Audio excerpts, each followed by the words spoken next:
Hello everyone, my name's Preston Dennett and the title of today's presentation is the top 20 UFO encounters in Colorado. I've studied Colorado's UFO history in depth and I've come up with a list of what I think are the top 20 best encounters. These are cases that have gotten the most publicity perhaps, or have something important to contribute to our understanding of UFOs, or are unique to Colorado in some way along those lines. Another researcher might have come up with a very different list, but this is mine and I'm super excited to share it with you. And I'm going to start with number 20. And the case I chose for number 20 is a very early UFO sighting. This actually occurred on September 7th, 1917 over the town of Salida, Colorado, when numerous residents of that town saw multiple objects, which they called, quote, vehicles of the air, circling and hovering over the town and the surrounding area. They were often seen over Tenderfoot Mountain and over Mount Shavano and around the city itself. Some of the witnesses were Mr. and Miss Oakley. The husband was a reverend, good witness, and they actually observed these objects through a telescope. So that increases the chances that they were able to identify it, and they could not identify this thing as any plane, nor could the Bode family or the Woody family or many other residents of Salida, Colorado. It's a very interesting case. It was reported in the Salida record and remains a very well documented early case which took place in Colorado. I'm sure there are other cases earlier than that. Certainly there are accounts of Native Americans and flying canoes and things like this. But this is a well-documented modern case. And that's why I gave it the number 20 spot. And for number 19, I chose what I believe to be Colorado's first UFO photograph. This was taken in the town of Ward, Colorado. It was a very small town, really. It had sprung up around a sawmill. And in April of 1929, a sawmill worker by the name of Edward Pline was working at the sawmill with a bunch of other workers when this loud, quote, thunderous roar came zooming down over the workers. And what the weird thing was, they couldn't see anything. However, Edward had a camera and he took several photographs as this weird sound sort of traveled overhead.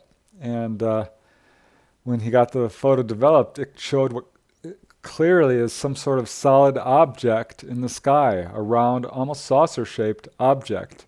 It's very strange. It's not the only case in which UFOs appeared in photographs but were not seen with the naked eye. That's actually fairly common. But for this to happen that early in history, yeah, this is a really, truly amazing case. And I think might be Colorado's first UFO photograph, and that's why I gave it number 19. All right, number 18. We got a lot of cases to cover. For number 18, I chose a report from Cheyenne Mountain. This comes from an anonymous witness who reported his case to, I believe it was National UFO Reporting Center. Says at age 19, he was employed at Cheyenne Mountain, the U.S. military underground installation used to protect the security of the United States. And in May of 1970, he was a rookie employee, 19 years old. He said he was working the night shift, monitoring the early warning radar stations. And they began to receive reports of 4 objects at an altitude of 25,000 feet, moving at 2,500 miles per hour over the Bering Sea, down the coast of Alaska, and down to British Columbia. 2 fighter jets were launched from Alaska, but were unable to intercept the objects. And upon reaching Vancouver, the objects, which each was about the size of a bomber, according to the radar blips, moved straight up and beyond the range of the radar scopes. And over the next week, the employee learned that the UFOs had come back and put a repeat performance. And that's when he learned that this thing was not unusual and that UFOs were seen or detected regularly from the Cheyenne Mountain base. As he says, and this is a quote, "I was 19 at the time and naive. All the old-timers who were mostly radar techs and former radar system techs let me in on the secret. This kind of thing happened all the time, but you learned to never report it in written reports and to never question it." He finally did report it to Newfork, saying, "I have never reported this to anyone or put this into writing before, knowing all the truth will never be out there in print." Well, it's out there now, thanks to this witness reporting what he saw, and I suspect that Cheyenne Mountain is still detecting these unknown targets on a regular basis. Now to case number 17. For case number 17, I chose Senator Sees a UFO. And whenever a highly placed government official goes public with their admission of seeing a UFO, that's definitely news. And this case was not well known, and I don't think it is well known. But there are only a handful of government officials who have come forward and admitted to having seen a UFO. And State Senator Sam T. Taylor is one of them. In 1955, Senator Taylor was a state senator for the state of Colorado, and on November 25th, he had an incredible sighting over the town of La Veta. According to Senator Taylor, he observed a dirigible-shaped object which glowed blue-green and had a jelly-like or a gelatinous-like appearance. It dropped down out of the sky, moving at a 45-degree angle, and appeared at first to be a shooting star. He estimated maybe about 15,000 feet elevation, but it leveled off, and then it started arcing upwards at a 30-degree angle over Mount Mestis. So he knew at this point it clearly was not a shooting star of any kind, and it made no sound, had no exhaust. He estimates he saw it for just about 5 seconds, and then it was gone. But he was impressed enough to report it to the FBI and to the Air Force. It was routed to Project Blue Book. Blue Book officers interviewed Senator Taylor and could not come up with an explanation and labeled this case unexplained. It's case number 3869. Definitely an important case, and that's why I gave it number 17. And now to number 16 is another Blue Book unidentified case, rather, and it's Blue Book case 5852. And this is a very interesting report from a trained observer. The main witness is Orville R. Foster. He was an airport weather observer and a meteorologist for the U.S. Weather Bureau. And at 10:46 a.m., this is morning, daylight, on June 14th, 1958, he was stationed at Pueblo Memorial Airport and was on duty observing a weather balloon with a theodolite. A theodolite is a telescope attached to a compass and other measuring instruments, which allows the observer to triangulate an object and ascertain its distance, its size, its elevation, and so on. It allows you to make accurate measurements. So he's observing this weather balloon when suddenly an object appears in his viewfinder. And as according to the witness, Orville Foster, this object was silver white, Saturn-shaped, and tilted forward at an angle. He estimates it was at least 30 feet in diameter and moving in excess of 500 miles per hour. Clearly not a weather balloon. He watched it for somewhere between 5 to 10 minutes as it traversed from one horizon to the other using the theodolite, and says that its shape was very sharply defined and it was definitely not a balloon. So it's an important case by a trained observer, and the Air Force officers from Project Blue Book were unable to identify it and labeled it unexplained. And now we go to case number 15. I like this case because it's a very early report of a strange humanoid.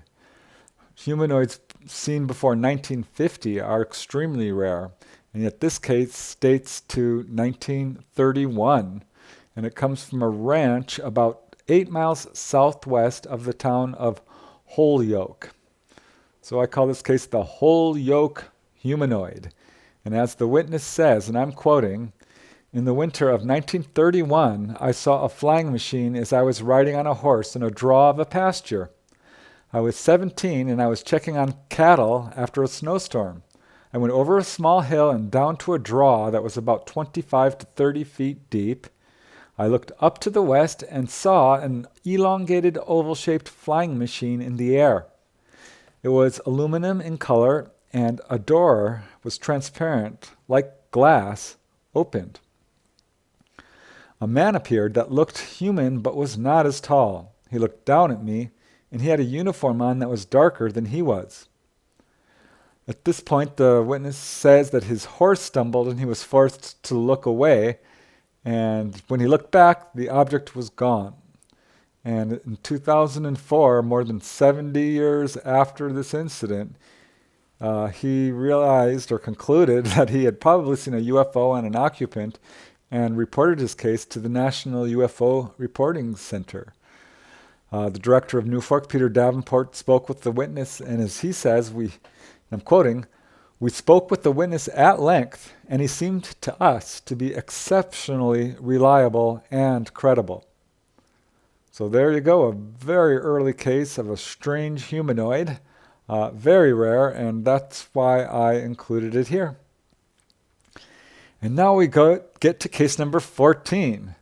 And this is a case I've actually covered before in another video about UFOs over prisons, but I had to include it here because the state of Colorado has the Colorado State Prison, and it has been visited 4 times on 4 separate occasions, which is remarkable. We know UFOs are attracted to nuclear installations, Air Force bases, missile silos, anything that's technological. So that seems to be what's drawing them in here.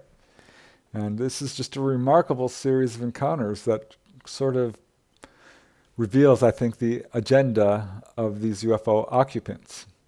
First case I want to talk about occurred on August 2nd, 1965. This was actually during a nationwide UFO flap, and 2 tower guards at the Colorado State Penitentiary, this is in Cannon City, saw something which they could not explain. One of the guards, Donald Stites, says he first noticed the object at about 2:15 a.m., so the middle of the night, and it was hovering somewhere between Colorado Springs and the town of Pueblo.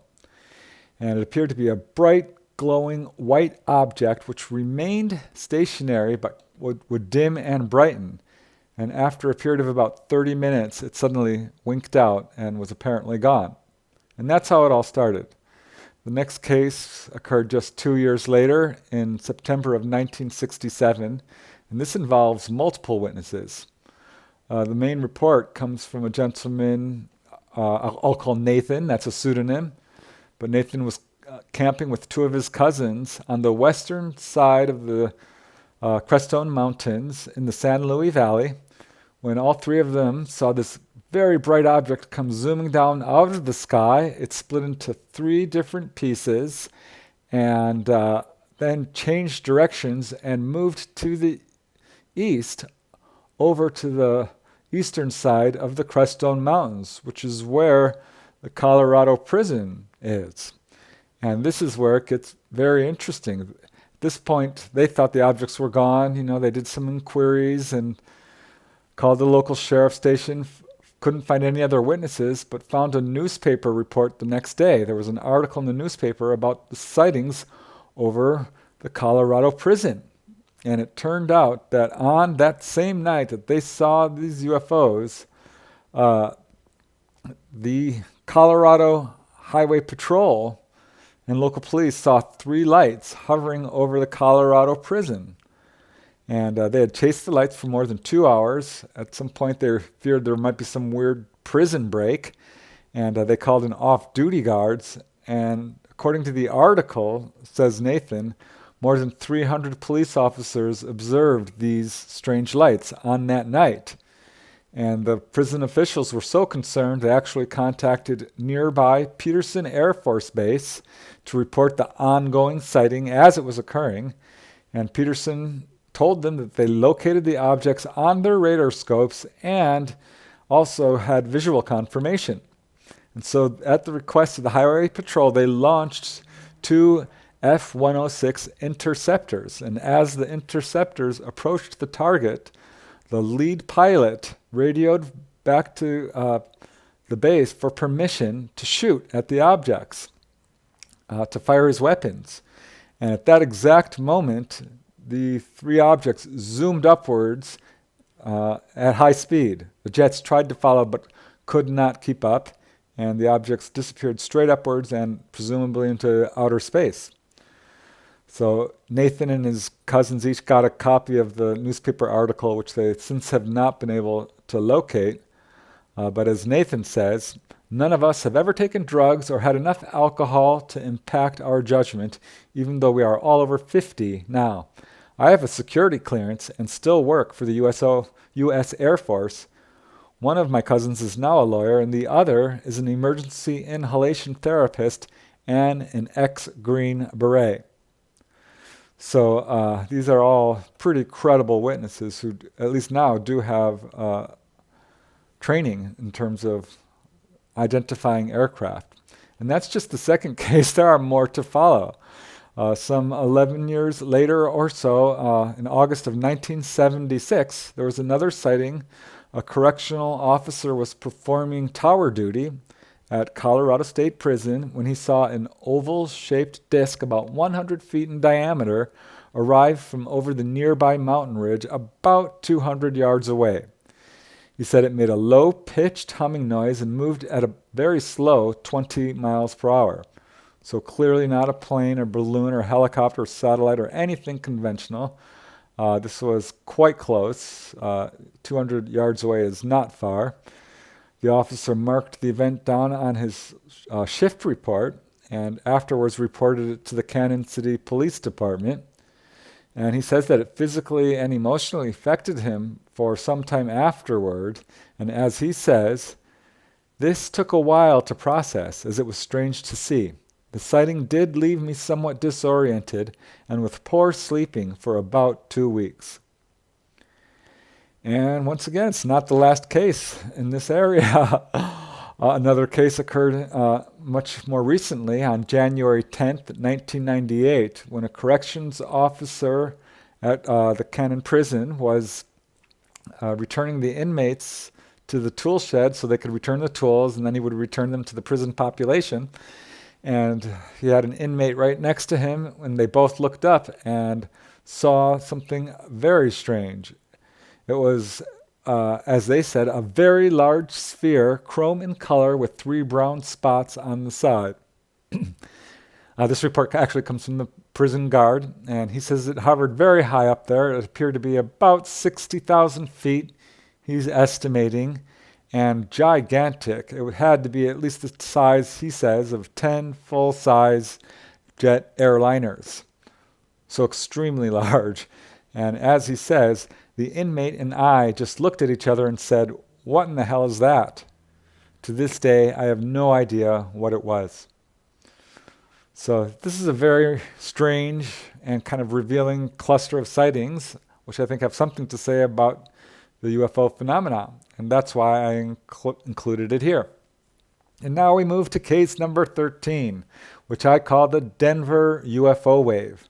And this was in August of 1965, again during a large wave of sightings. On August 9th, 1965, the Mile High City was treated to a tremendous display of UFO activity involving what appears to be multiple objects over a period of several hours all across the city and viewed by dozens of witnesses. And I'll just go over some of these witness reports for you because it's truly incredible. The first report came in around 5:50 p.m. from 17-year-old Bill Lamberton, who was driving with two people down Mississippi Avenue when they saw a silver cylindrical shaped object. It stopped, hovered momentarily, then darted upwards and to the west over the mountains. They saw it for about 6 seconds. 3.5 hours later, at 9:15 p.m., the UFO was back. Randy Holmes, a 16-year-old, saw what he described as a bright yellow cigar-shaped object going along the horizon. He viewed it from his home on Everett Street as it moved off to the northeast and vanished. 40 minutes later, at 9:55 p.m., Don Storez, age 81, observed an object from Greenwood Boulevard. He says it came at a high rate of speed and went straight north. It covered 3/4 of the sky in just a few seconds and disappeared in a bright red glow. By this point, the local newspaper, the Denver Post, was receiving a flood of calls from people who were seeing these weird objects. One report came at around 10:05 p.m. from Miss Lawrence Osdale, who said that they were able to view the UFO using binoculars, and it went to the right, came back, stood still in place for just a few minutes, at which point they could, through the binoculars, see that this was a dome-shaped object with red and green lights along the circumference. Like headlights on a car is how they described it, but very bright. 5 minutes later, another resident of Denver, Barbara Fisher, she watched 3 objects hovering over Buckley Field. And as she says, there were 3 lights, and the first 2 appeared to be moving faster than the third. 15 minutes after that, another resident, Dan Turkins, watched an object from his home on Independence Street. And he described another type of object. He said, and I'm quoting, "It was a cone-shaped object with a dome on top and lights changing from yellow to red to green." So we're getting a wide variety of objects described here, which is very interesting. This object clearly wanted to be seen as it was crisscrossing the entire city, making sure that a lot of people saw it, it appears. 5 minutes later, at 10:25 p.m., a gentleman by the name of C.I. Speaks was on Tennyson Street, and along with several other neighbors, saw this very strange object. As he says, and I'm quoting, "Me and my wife and our neighbors saw a light streak by the North Star and disappear over the mountains towards Boulder." Half hour later, 11 p.m., Miss William McCall and her 2 daughters observed 3 glowing red dots that were clustered together in the sky. As she says, they then separated and circled over the city from southwest to southeast. There was no sound of an engine. And 10 minutes before midnight, the last report came in, and this comes from a high school math teacher by the name of Vaughn Andel. And he said that he was doing his nightly running exercises around the high school field when he saw a very bright flash of light. And as he says, it was considerably larger than any commercial aircraft, more like the size of a football field. So after interviewing all these witnesses, the Denver Post actually called up NORAD, the North American Air Defense Command Space Detection and Tracking Station at Colorado Springs, and the duty officer told them that they had no explanation for the sightings and, quote, "We're not in the UFO business." He told the Denver Post that witnesses probably saw the Echo 2 satellite. I personally think this is a flat-out lie and a cover-up. They clearly must have seen this object. It was all over the city of Denver, seen by dozens of witnesses at least, probably hundreds, if not more than that. And based on the descriptions that witnesses gave, there is just no way that this was a satellite. So that's pretty disappointing, again, how our military and our government is reacting to this situation. And there are so many other cases. So let's move on to the next case. The case I chose for number 12 is actually a UFO healing case. This was investigated by the J. Allen Hynek Center for UFO Studies, QFOS. Richard Hall was one of the investigators. He reported this in his book, The UFO Evidence. But this case was also investigated by a number of researchers, actually, including Linda Moulton Howe and Richard Sigismund. So this case created quite a bit of interest for sure because of its unique and interesting details. And how it all occurred was on November 19th, 1980, when two witnesses, Michael and Mary, those are pseudonyms, were driving from Denver to their home in Longmont, Colorado. It was late at night, 12 minutes before midnight, and along a lonely highway, they heard a loud whooshing noise, and suddenly this beam of light came down in their car, a bright blue beam of light. Immediately, their car radio filled with static, and their headlights failed, and seconds later, the car was lifted up off the highway and into the sky. They were very frightened and blacked out. Next thing they know, they're driving along the highway. They're farther along the highway in a different location, and over an hour has passed. An hour and 10 minutes is missing from their lives. Upon arriving home, Michael finds something else very strange. He was suffering from skin cancer at the time. He had several large cancerous melanomas on his legs. And when he examined his legs, he was shocked to see that these melanomas were greatly reduced in size and color. It appeared as if he had been healed, at least to some degree. They were both pretty traumatized and eventually sought out UFO researchers who put them under hypnotic regression. The husband was put under regression first, and he recalled a really incredible story. He recalled being pulled into the object with his wife. They were separated, put into different rooms by what we would now describe as gray type ETs with large heads, large dark eyes, no hair.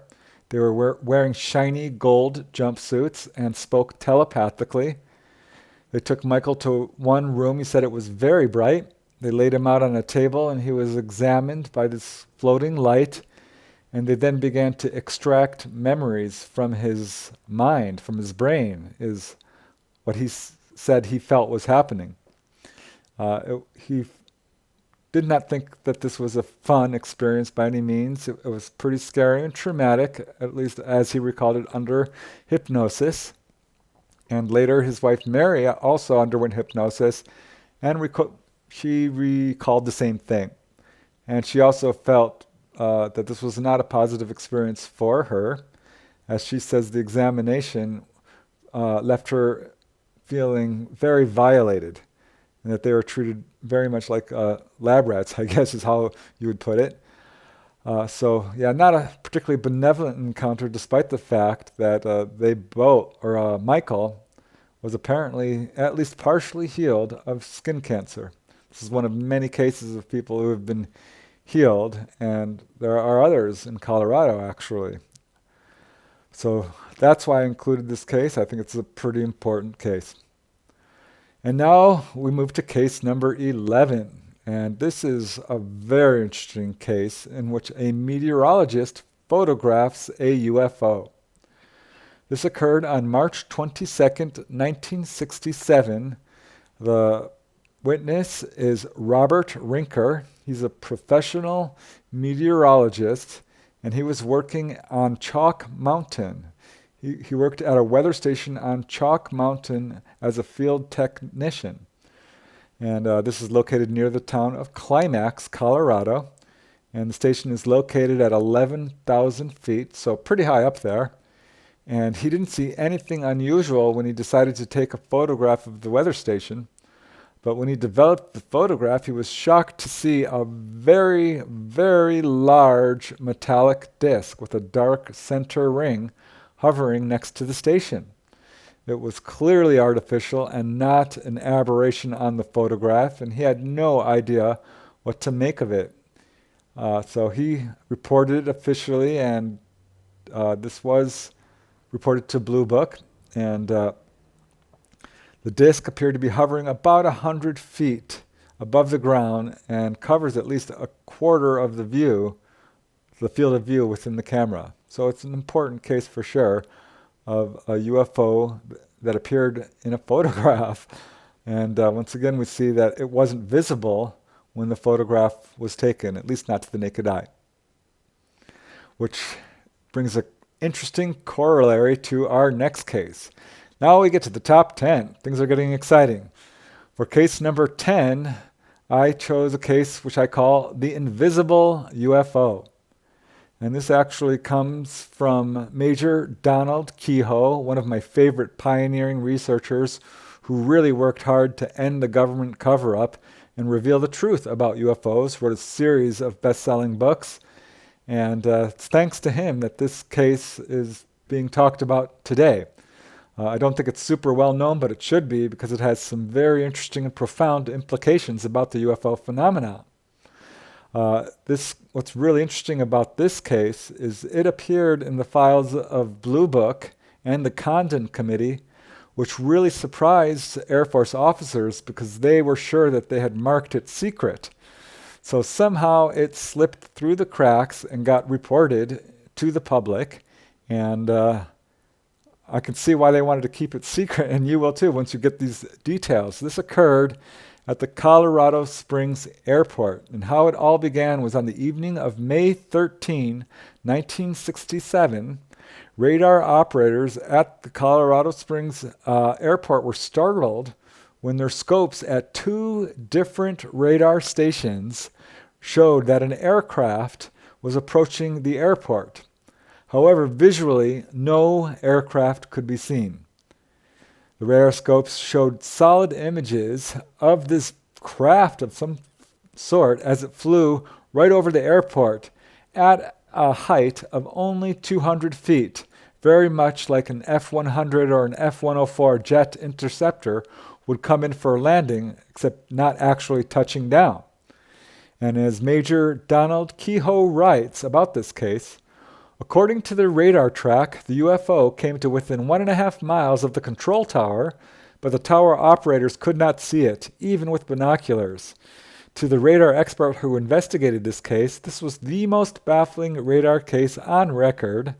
He admitted he could not find an explanation. But for the Air Force, it was far more than puzzling. Their own radar experts had reached the same conclusion. Some unknown high-speed aircraft had maneuvered over the airport absolutely unseen. Could the technically advanced UFO aliens have developed a means for making their spacecraft invisible? It seemed fantastic, but what other answer was there? If true, they could be in serious trouble in case of UFO attacks. So this was a sighting, or a non-sighting, that was causing high waves, and big waves at high levels of government. It was causing great concern. And this did make it to the Condon Committee, a UFO study project. The guy who was responsible for studying radar reports was Dr. Gordon Thayer, and he was normally extremely skeptical of radar reports and calling them consistently echoes, but he was not able to do that in this case. There was no object visually seen, yet the radar clearly showed that there was an object there. And as he says, and I'm quoting, "This must remain as one of the most puzzling radar cases on record, and no conclusion is possible at this time." So yeah, because of these important implications showing that a UFO can turn invisible and still appear on radar, I think this is an important case and certainly deserves inclusion on this list. Who knows how many UFOs are out there above us right now that we can't see because they have their shields, their cloaks on. UFOs can turn invisible. That's what this case shows us. And now we move to case number 9. And this is a really interesting UFO event. It's not a sighting in particular, but it has to do with UFOs. And this is one of the first times anyone has tried to politicize the investigation of the UFO phenomena and make UFO investigations an official part of the open government. Not a secret government study, but one that we all know about. And this was spearheaded by political activist and former political candidate Jeff Peckman. In November of 2008, Jeff had done a bit of research and had come to believe that the UFO phenomena deserved further study in an official capacity, and decided to see if he could get some actual movement within official government policy. And he introduced a referendum to the city of Denver to create a 7-member commission to handle extraterrestrial affairs. This is called the Denver Extraterrestrial Affairs Commission. Initiative 300 was aimed for a budget of $75,000, none of which would be taken from municipal funds, from city funds, but rather would depend solely on grants and donations, and therefore would not impact the city's fiscal budget. Its purpose was to help legitimize the UFO subject and to create transparency and cooperation between citizens and government. The initiative needed at least 3,974 signatures, to be considered for inclusion on the ballot. And Jeff Peckman was able to get that number of signatures and more, and succeeded in getting Initiative 300 on the ballot. And so on November 2nd, 2010, citizens of Colorado voted on Initiative 300. And the results were absolutely one-sided. It's very interesting. The number of those voting yes was 31,108, which is an impressive number for sure. The number of those voting no was 145,022. So more than 80% of people in Colorado decided that they did not want to have an extraterrestrial affairs commission. But 20% did, and that's a pretty significant number. And I think this is a really important step in the history of UFO research, because it's one of the first real attempts to open this up to an open, official, municipal investigation of the UFO phenomena. And it's unfortunate it didn't succeed, but hopefully someone else will try again, and we can start investigating UFOs openly, officially, and transparently. That's why I included this case. And now we get to case number 8. For case number 8, I chose the case of Stan Romanek. Many of you probably have heard of Stan's case. It's very well known, actually, I think, and has got some controversy surrounding it. If not for this controversy, I probably would have given it a much higher ranking. But after much thought, I decided I needed to include this case, despite the controversy, because it has had a profound impact on the field. It created an enormous amount of attention when it first came out. It's still getting a lot of attention. There are many researchers who think it's absolutely valid. I spoke with Stan Romanek and his wife Lisa Romanek firsthand. I believe them to be honest people. They were very kind and described their encounters, I think, as best as they could. And so I think this case may very well be genuine, despite the controversies, which I'll get into in a bit. But at any rate, let me just tell you how this case unfolded, because it's a very complicated case. It all began really in earnest on September 20th, 2001. At that time, Stan Romanek was working as an assistant manager at a retail store. One of the customers came Some customers actually came running in from outside saying that there was a weird object hovering over the building. Stan and several other people ran outside, and sure enough, there was this weird glowing sphere hovering just a few hundred feet over the building. It looked to be about 30 feet across when suddenly it shot straight up. So Stan was amazed because this was not his first UFO sighting. Just recently, he had had a couple of other sightings. In less than a year, just a few months earlier, he was with a group of other people at Red Rocks Park. He was driving along and he saw people pulled over looking at this shiny metallic object up in the sky. Rotating spheres is what it looked like. He looked at them and kept driving, and one of these spheres broke formation and came and started following his car. And he quickly pulled over and tried to videotape it when it shot upwards and disappeared. And it was just a few months after that when he was on a cross-country road trip with a couple of friends, and a UFO appeared again and followed them across 2.5 states, appearing, disappearing, coming in and out of the clouds, playing kind of a cat and mouse peekaboo game until finally darting up and disappearing. And so then came this third sighting, and he was beginning to wonder what was going on. And it was that evening on September 20th, 2001, that he had his first abduction experience. It was around 2:30 a.m. He woke up to hear knocking on the front door and walked into the living room. His sister stood there in the living room, paralyzed and in a trance, apparently sleepwalking or something. And he saw 3 figures at the front door who quickly came inside. He thought at first that they were wearing masks because their faces looked very strange, and realized that no, these were not masks, these were just not human people.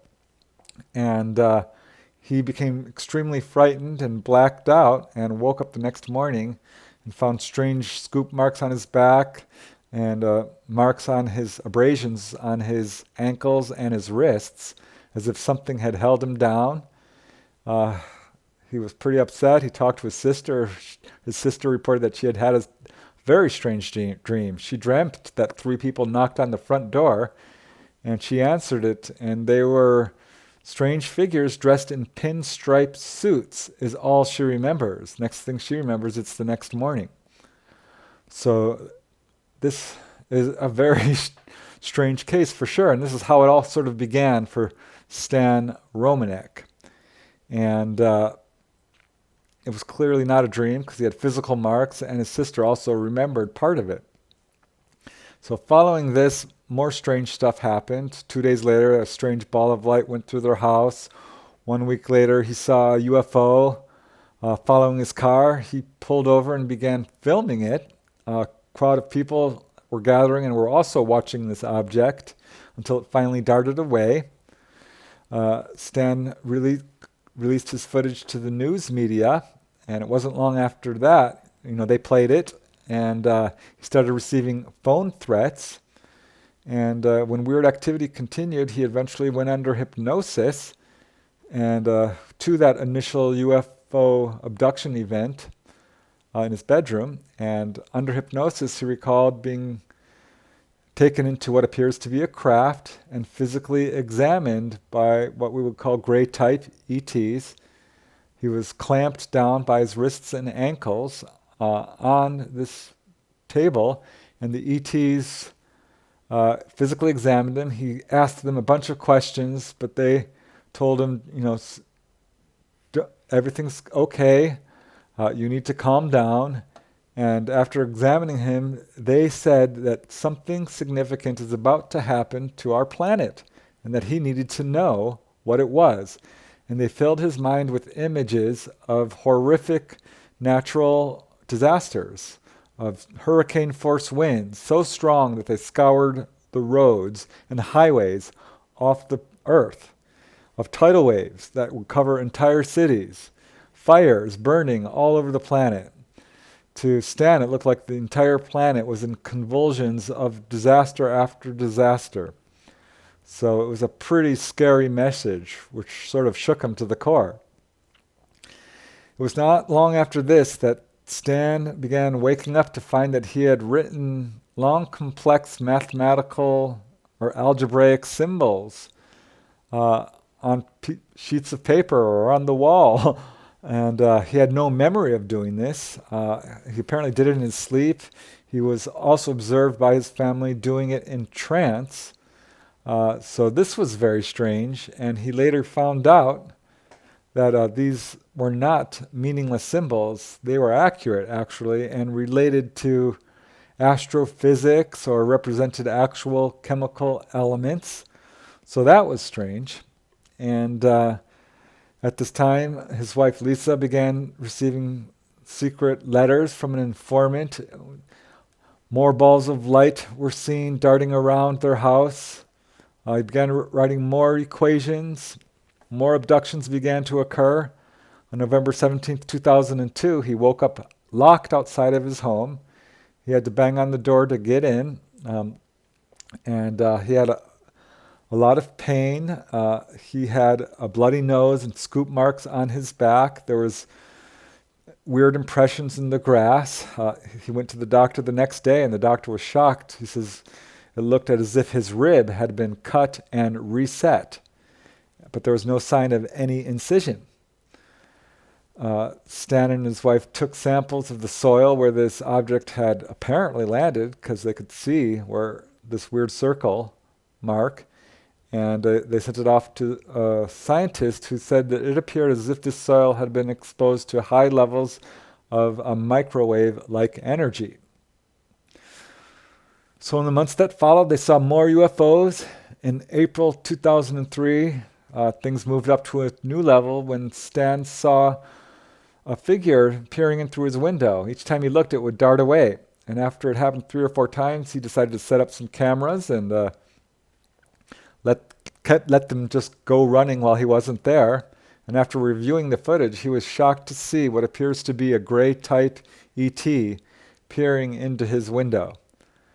So this is when he started to get some really impressive photographic evidence, videos in this case, of actual gray aliens.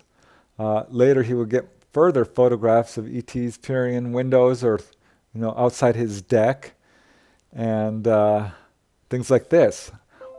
One very strange incident occurred when his camera went missing for like 2 weeks, and when he got it back and developed the film, he was shocked to see a couple of photographs on it that he was sure he hadn't taken, and each of these showed a gray ET very close up, very much as if the gray himself had taken a selfie. So you can make up your own mind about these photographs, but they're very interesting to say the least. So the evidence, the physical evidence, was beginning to increase and just add up and stack up. It was very hard for them to ignore that something very strange was happening to them. His family, his friends were involved. It was not just him. On one occasion, Stan woke up in his bed to find that he was no longer dressed in the clothes he had gone to sleep in. Instead, he was wearing a woman's nightie. This happened on a second occasion. It appears as if the ETs have a sense of humor. I find it hard to believe that they don't know what his clothes are, or maybe they just don't care, or maybe they did it on purpose. It's very hard to say. But this has certainly happened in other cases, for sure. And many strange things happened. There was an implant that Romanek found in his body, and he decided to have it removed and studied. And it had some very unusual properties. Probably the weirdest was it had this weird sort of protein coating. And the doctors who examined, or the scientists who examined this implant, said that it appeared to be very similar to an amino acid that's used to coat artificial joints and heart pacemakers so that the body won't reject them. I find that interesting because these implants are not being rejected, even though they appear to be artificial. And Stan's implant, apparently, according to the scientists who studied it, had an internal structure that was only discernible using an electron microscope. So more and more evidence piled up, more photographs of ETs lurking around outside his house. On May 4th, 2006, Stan fell from a ladder and damaged his leg very badly. But that evening he was taken on board and apparently healed. He came back, he had 4 puncture wounds in his leg.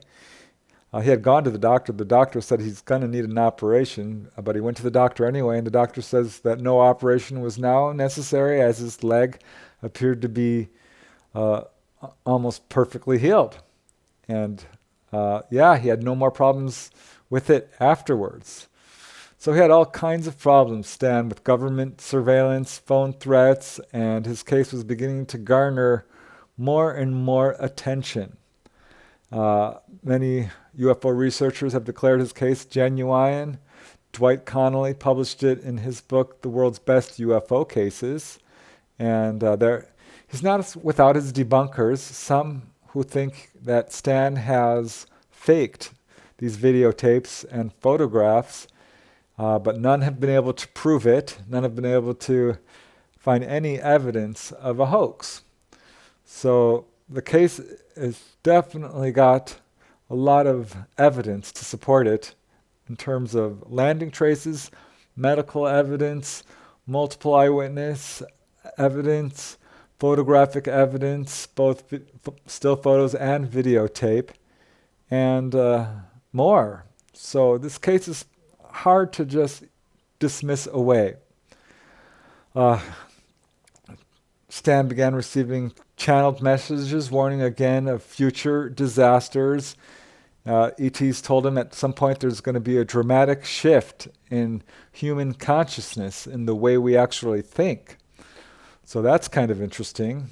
Stan ended up writing 3 books about his experiences, and his wife also wrote a book about her point of view and her experiences with Stan and his encounters.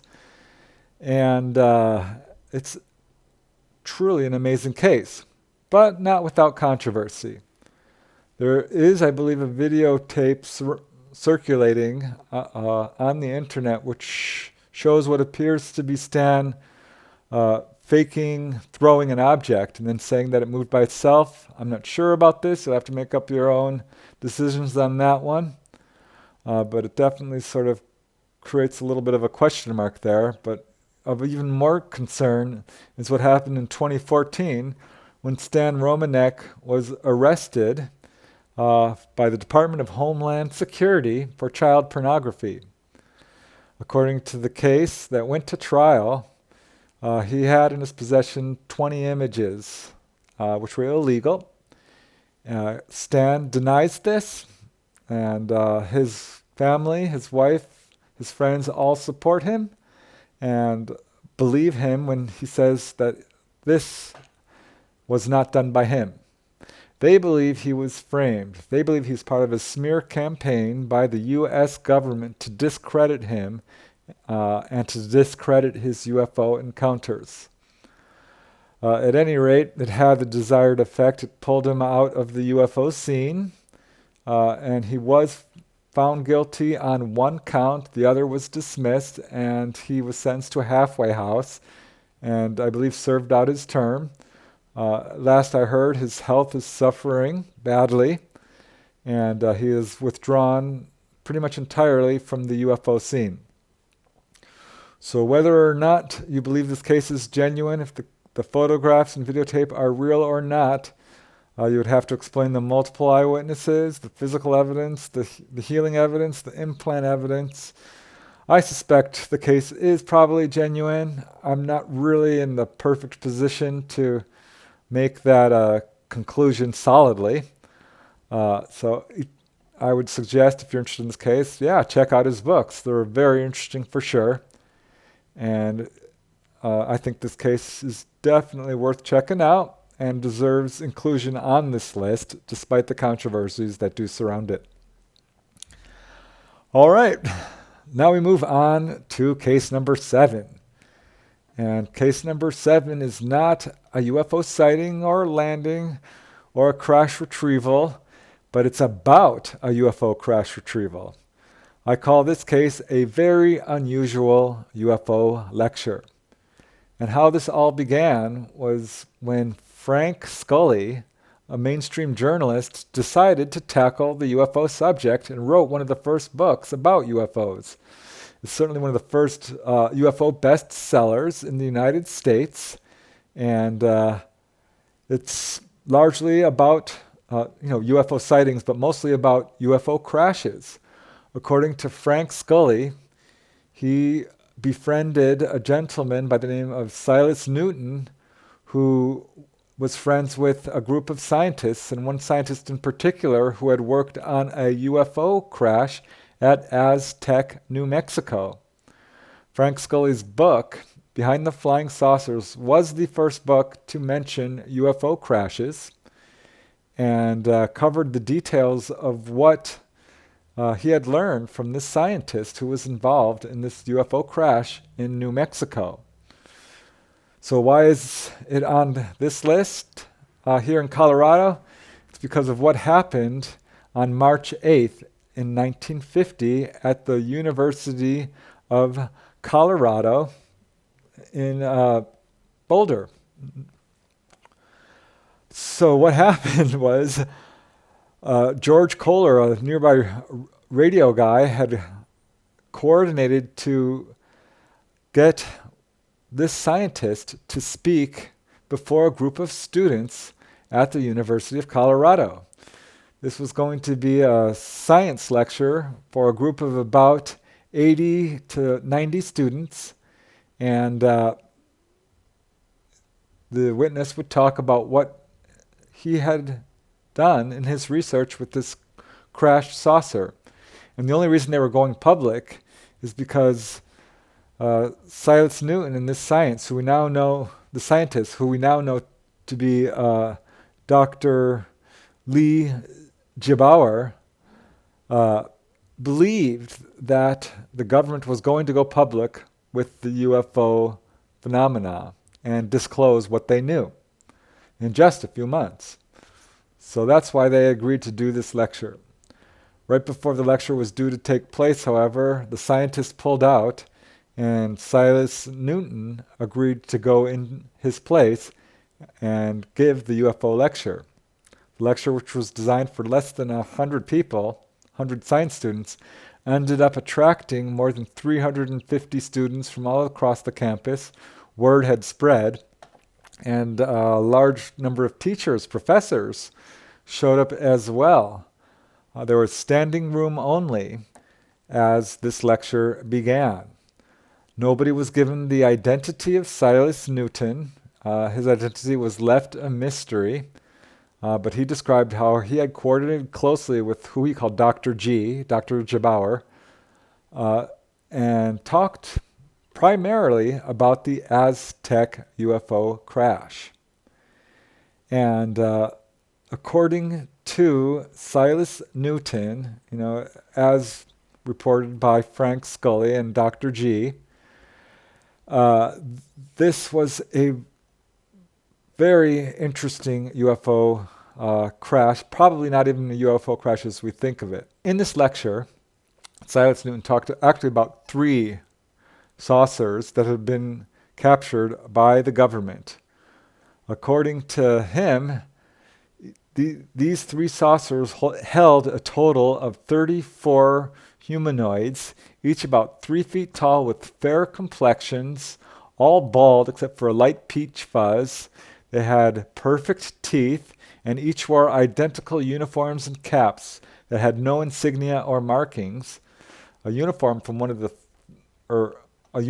these uniforms, they were able to take a thread away from it and test it, and it was able to take 450 pounds before breaking the thread.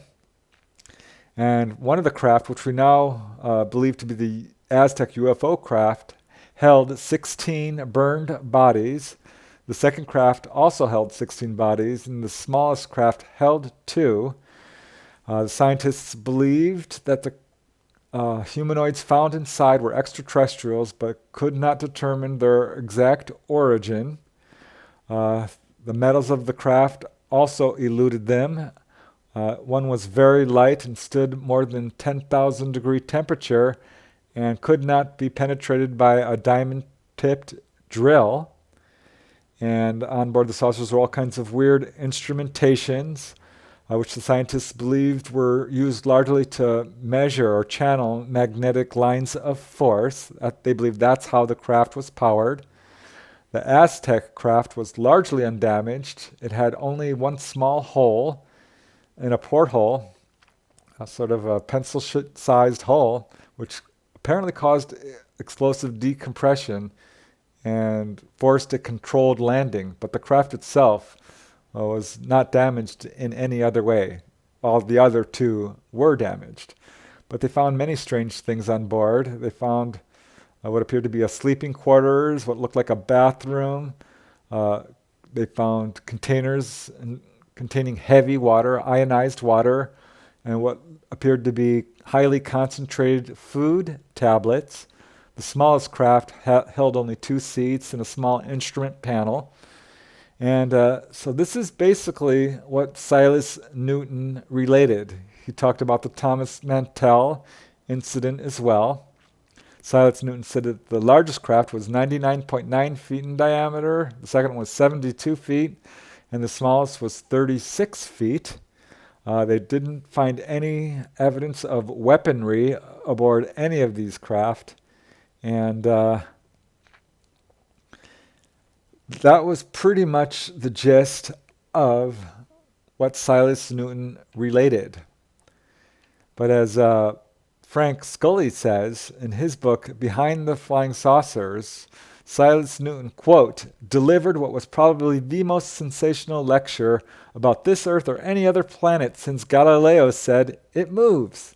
He gave the whole inside story of a flying saucer which he said had landed within 500 miles of where he was now talking, and he described the spaceship and its personnel in such detail that the undergraduates and faculty members left the lecture room with their heads spinning. Following this lecture, the students and teachers were pretty evenly divided. Some were skeptical and some were very impressed that the speaker, the unidentified speaker, was telling the truth. But Silas Newton immediately took off, said he had a flight to catch, and he left and went undercover.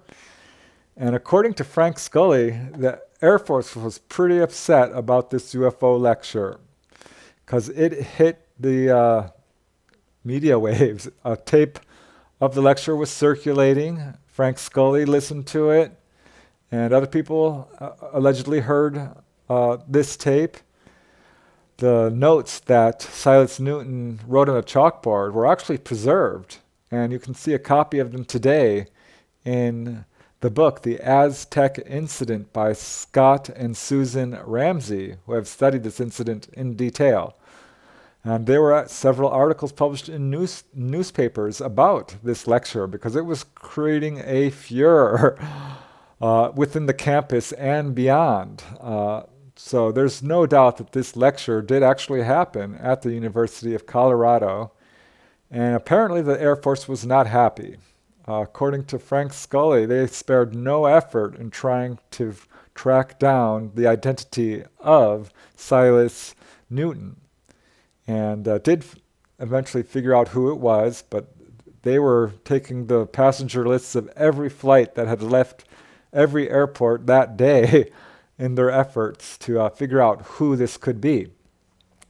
So I think they viewed it as a security leak, and that this may have been a controlled sort of step towards disclosure, but the Air Force was not behaving that way.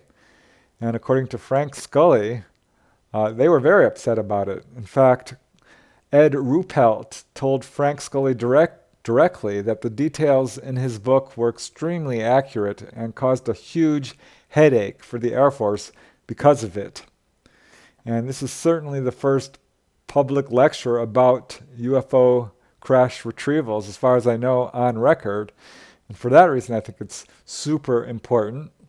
The entire lecture lasted for about 50 minutes, and then there was a 15-minute question and answer session. and it was over. But the waves continued to bounce back and forth. As I said, this got out into newspapers, and Frank Scully was able to talk to Silas Newton directly and get a really lot of detail about all of these things that had gone on in this UFO study. But here's where the story kind of goes south. Following this whole incident, Frank Scully's book was viciously attacked and sort of panned by debunkers, because what happened was Silas Newton was arrested for fraud. He claimed to be able to find oil deposits using an advanced technology, and apparently this technology was completely bogus, or so according to this lawsuit. However, now researchers are taking a second look at this supposed fraud, and it appears that Silas Newton may have been the target of a smear campaign, and certainly that's what he claims himself. Silas Newton says, and I'm quoting, "As to my talk, it wasn't long before the finger of persecution began pointing my way, and they've scorched my hide, but I haven't recanted." So today, for years following this, UFO researchers, would not examine UFO crash retrieval reports and believed that Frank Scully had been duped. Today, many UFO researchers are taking this very seriously. People like Timothy Good or Linda Moulton Howe and other major researchers are taking a second look at this case and others. And now crash retrievals are, I would say, fairly well accepted, certainly within the UFO community, as being valid events, considering the fact that there are several hundred whistleblowers of high rank and high station within military or industry or science reporting and attesting to these events. So this must have been an amazing lecture to be able to see. And unfortunately, it was viciously attacked, and it had the desired effect of sort of suppressing research into UFO crash retrievals for decades, really until the Roswell story broke in the 1970s. And finally, people started taking a second look. William Steinman was the first. He wrote a book about the UFO crash at Aztec and researched the whole Silas Newton controversy in depth and presents a very compelling case to say that Silas Newton was in fact framed by the government in an attempt to discredit his case. Hard to say, but at any rate, definitely we can say that UFO crash retrievals are at the forefront of UFO research, and there are several hundred such cases that are now reported coming from across the United States and the world. And this case, this UFO lecture at Colorado Springs College, or at the University of Colorado rather, is really the first major security leak, as far as I know, involving these crashed flying saucers, other than the whole Roswell UFO fiasco. So that's why I included this case.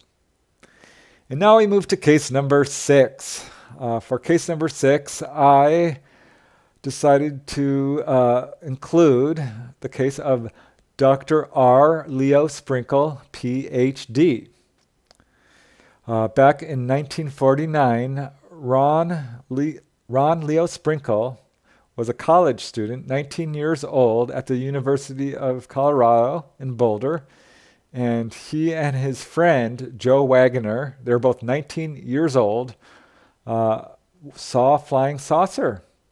As Leo, he likes to use his middle name, as Leo Sprinkle says, "We watched a flying saucer or a daylight disk moving over the campus." But at the time, he thought only kooks saw UFOs.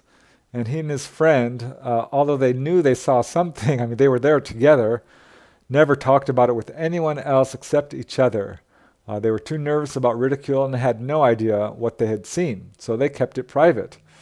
But this is what sort of sparked Leo's interest in UFOs and would eventually lead to him becoming one of the leading UFO investigators in the United States, and perhaps the first to regularly use regressive hypnosis to recover missing time in patients who suffer from amnesia in association with a UFO encounter. So some years later, after his first encounter, that he had a second encounter. And it was 7 years later, a summer evening in 1956.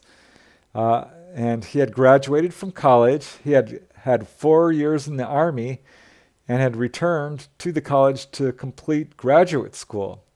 He had married his wife, Marilyn, and one summer evening in 1956, he and his wife were driving from Denver to Boulder when they saw a brilliant light moving between them and the Flatirons in the Rocky Mountains. As Leo says, we watched it for several minutes. It would hover, then move, hover, then move. It had no sound and no features that I could observe, but I knew something was going on because I could hear the honking of the horns below us in Boulder. Eventually the object moved off and disappeared. Leo and his wife were expecting it to be front page news the next day, but it wasn't. There was no mention of it in newspapers at all. So that puzzled and concerned him, and this sighting really changed Leo Sprinkle's life. He became utterly convinced that UFOs were real and felt that they deserved greater study and more attention. And he decided to get his doctorate in psychology, and before long, he became a leading investigator. And as I said, one of the first researchers to really regularly use hypnotic regression to recover lost memories. He was the one who investigated the case of Carl Higdon, a hunter from Wyoming. He did hypnosis on a lot of the very early UFO cases that we now consider to be classic cases in the UFO field. So his influence cannot be understated. He also started the Rocky Mountain UFO Conference. This is a UFO conference that was held annually and became a very important place for UFO researchers to share what they had learned in their research into this subject. So again, Leo Sprinkle is very an important figure in this field, a real pioneering figure. There were few real scientists who were investigating UFOs at this time. There was, J. Allen Hynek, and who else? James McDonald, atmospheric physicist from the University of Arizona. But really, there were not a lot of scientists looking into UFOs, and Leo Sprinkle was definitely one of them, and he's been doing it for decades upon decades upon decades. He has written a book about UFOs and unusual experiences as well. So he's very influential in the field, and why I really wanted to include this case is because I don't think most people know this, but Dr. Leo Sprinkle has come out of the closet and said that he is actually a UFO contactee, that he has had an onboard UFO experience as a very young child. And after going through all these repeated UFO sightings, he realized he had had a very unusual incident as a young child and decided to go under hypnosis to explore it, and to his shock found out that he had had an onboard UFO experience. He believes he was taken into a craft and had a conversation with intelligent, friendly humanoids. And these humanoids had a message for him. They told him that he had an important mission and that he had to learn to read and write very well to educate himself, because he was going to, as an adult, he would help a lot of other people become aware of their purpose in their lives. And then they did something which I find amazing, is they kind of gave him a little tour of our solar system and showed him the planet Saturn. And I know how this sounds, a little kid being taken on board a UFO and shown the planet Saturn. But this is not unique. I know of several other cases where this has happened. In fact, one gentleman I interviewed by the name of Joe Gardner had this exact experience, which I wrote about in my book, Onboard UFO Encounters. In fact, he was also a young kid and was taken on board a UFO by a friendly, human-looking ET. Same thing, told to study hard and shown the planet Saturn. It's very strange. And this is what happened to Dr. Leo Sprinkle, who is a towering figure in the UFO field and deserves all the accolades that have been heaped upon him. He's written many, many articles, many encyclopedia entries. He's very well educated and definitely deserves his place on this list as the number 6 case of UFO encounters in Colorado. All right, now we move to number 5. And for number 5, I chose the Greeny Mountain UFO incident. And if not for the work of researcher Christopher O'Brien, who is a very prominent Colorado-based UFO researcher, this incident probably would not have ever been revealed. But he was there on the scene and had actually coordinated with police in this area, so he was able to get information about this directly from the people involved. And how this all began was in late December of 1993, there was a wave of sightings over the Greeny Mountain area. This is in the Rio Grande County of Colorado. And there was weird fireballs being seen, strange glowing orbs, inexplicable sonic booms, and it was going on all through December of 93 into January of 1994. The actual incident in question occurred on January 12th, 1994, and how it came to light was when Under Sheriff Brian Norton at the Rio Grande County Sheriff's Office received a call from a NORAD official about a heat source, an explosion in a heat source that they had detected by satellite on the north face of Greeny Mountain. The NORAD official told Under Sheriff Brian Norton that this satellite wouldn't have registered for anything less than a 3-acre fire and asked him to investigate. And in fact, as Sheriff Norton says, this guy from NORAD, quote, told us to expend all efforts to find out what it was. So that's what he did. He drove off in his cruiser and searched the area of Greeny Mountain in question and was not able to find anything unusual. Unknown to him, however, there were witnesses. There was, in fact, a Lieutenant Colonel, Jim Lloyd, a retired fighter pilot who was driving along State Highway 67 around the time of this incident. This is 40 miles east of the San Luis Valley, when he saw a group of 6 or 7 unidentified objects race overhead, heading in the direction of Greeny Mountain.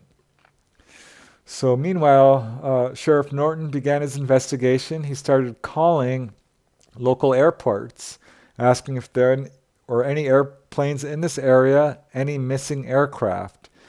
All the airports in the area denied any information about this sighting. And he started calling local Air Force bases. They also denied it. Spokesman Jim Eccles of White Sands said that they knew nothing about the Colorado phenomena and that they had no missiles missing. And every Air Force base he called denied any information about any aircraft in this area or any information about any aircraft in this area. So he was just hitting dead, brick walls, and decided he would call NORAD again. So he phoned NORAD, and he was routed, oddly, to a supervisor from FEMA who told him to just forget about the entire incident. And when Sheriff Norton asked for more information, this officer became extremely belligerent, and they ended the conversation. So this was not going well. And meanwhile, the next day, people started seeing more weird activity. There was a soft green light seen by witnesses falling towards the sky. Falling from the sky towards Greeny Mountain. And one of the witnesses said this green ball of light actually struck the mountain itself, or appeared to. And following this, military aircraft started being seen over Greeny Mountain, which is very unusual. Not only, of all kinds. There was a B-52 bomber flying low over the site, which then moved away. That was very unusual. There were groups of helicopters, very closely spaced, clearly looking for something, judging from their grid-shaped flight patterns. Some of these helicopters were black helicopters without any insignia, and this was seen by not only Sheriff Brian Norton, but by other deputies and other officers within the police station, none who were able to identify where these helicopters might be coming from. And they not only saw helicopters, in the days followed, they saw UFOs as well, and were able to use binoculars to observe weird glowing objects which would hover in place over this area. And they were not able to identify them even with binoculars. So following all of this, and more weird explosions and sightings, he called NORAD back. Sheriff Brian Norton decided he's going to call NORAD and see if he can get some more information about particularly the military aircraft in the area. And he asked the officer who answered the phone, "What are all these helicopters we're seeing up here?" And the NORAD official responded, "That's confidential information," and refused to disclose anything. And Sheriff Norton was puzzled by all the activity. He contacted Christopher O'Brien. He talked to reporters. He went public. I'm glad he did. And as he told reporters, and I'm quoting, "It's strange. I really can't make heads or tails of it. Something was there. This valley is not known for choppers. We don't have any in the valley, and I'd like to know where these are coming from and what they're doing here."